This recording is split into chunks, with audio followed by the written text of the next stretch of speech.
What's up? Doc Mike. Today's topic for May 11, 2021. COVID fatigue, how our brain affects our motivation to follow safety precautions. Thank you, Johns Hopkins Medicine. Our brains are under prolonged stress. The strain of daily precautions, like wearing masks and physical distancing, are getting to us.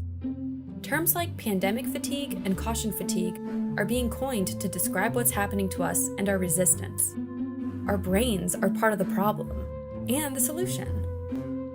For example, if we're walking through the woods and see something out of the corner of our eye that resembles a snake, we can have a fear response before we even process what we've seen. A reflex of the brain involving the amygdala and the hippocampus. And then that information is processed by higher parts of our brain called the cerebral cortex, which will actually register whether or not there's a snake. And if it is a snake, is it poisonous? But the brain causes a very quick fight or flight response, which is very useful when trying not to die on a daily basis. Our brain is designed to keep us safe from imminent danger, but it's also good at de-escalating that fear.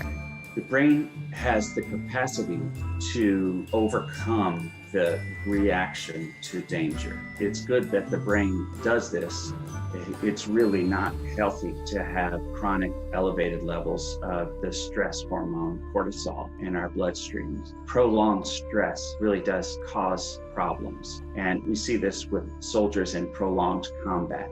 We know that high levels of cortisol for a long time actually appear to shrink the hippocampus and further potentially undermine our ability to detect what is safe from what isn't safe. In a way, it is this self-protective ability of the brain to integrate and put things into context, to relax. That is the problem now. With COVID-19, the danger may not be evident in our day-to-day lives, so we lose our motivation. We get lazy.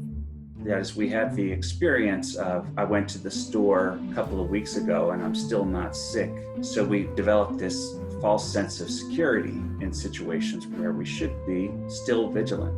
We have to train ourselves and develop safe habits, like always having extra masks in the car, in our pockets, purses, briefcases, at work, and at home, so that they're there when we need them. So it's very different from something that looks like a snake. It's very different from being in the dark and hearing a noise. It's not instinctual. It requires development of habits, just like we brush our teeth every day. And that's to prevent a future threat, not just the immediate threat. So be smarter than your brain. Remember that the COVID-19 risk is still there.